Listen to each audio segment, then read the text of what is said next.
let's make Colomba Pasquale, which is the Easter version of Panettone, if you will. And it's so delicious, you guys. There is nothing more that I love than an afternoon coffee and something to dip it in. And around the holidays is when I feel like that excitement just goes in overdrive. And Easter is one of my very favorites. You're gonna start by making a biga, which is like a pre-fermentation that you let sit for 16 to 24 hours in advance, which is just a combination of water, flour, a tiny bit of yeast. Set that aside for at least 16 hours, but really I do it for 24. And then once you're ready the next day, in a large standing mixer, you'll add your flour and salt, along with pretty much everything else you need. So you'll need some sugar. Of course, you'll need some yeast. And because this is instant yeast, I don't have to proof it. But if you have active dry yeast, make sure you proof it ahead of time. A little vanilla, that's Italian vanilla, but any vanilla will do. Some orange zest. And then I'm going to add some golden raisins. And traditionally, you would use candied citron as well. But my dad and my sister don't like biting down on it, so I don't add it all the time.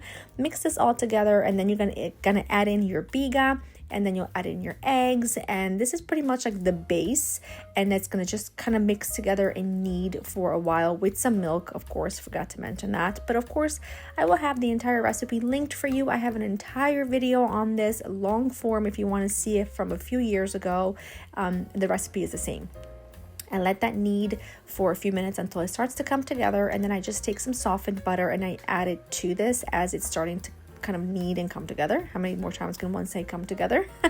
But you just do that until it becomes a sticky dough. It will not be smooth. It'll be a little bit sticky, but do not panic. This is perfect. Cover it and let it rise for a few hours or until doubled. Now remember, this is an enriched dough, which means it's heavy. There's butter, there's eggs, there's milk. So it's going to need a few hours to rise. So do not panic. If it takes up to 4 hours, it's fine.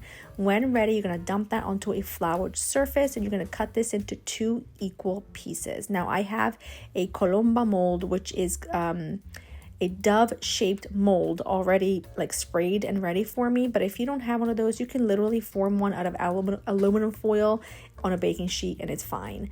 But I have it sprayed, and you take one of the halves, you kind of roll it into a log to go down into the center. And then you'll take the remaining half, you'll cut that into 2 pieces, as you'll see right here. And then you put 1 piece on each side for the wings. And this is supposed to be your dove, okay? If I can find these molds, I'll link them for you. But like I said, you can literally form this out of aluminum foil and it'll work just fine.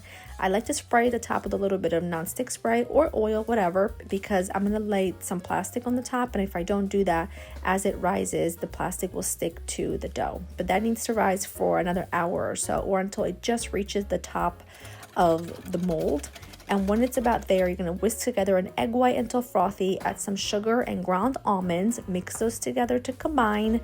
And this is the glaze that goes on top of the Colomba that gives it its characteristic taste and texture and look.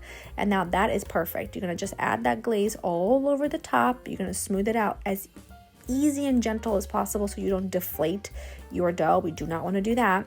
And then you're going to sprinkle over some pearled sugar, and then you'll dot it with some whole almonds. This is, like I said, very classic, and it gives it its sort of charm and characteristic that all Colombas have. And then this just goes into a 350 oven until golden brown and delicious, and it's done. It is perfect. I hope you make it. It'll be perfect for your Easter morning breakfast. Recipe linked down below, and I hope you have a great day. Bye-bye.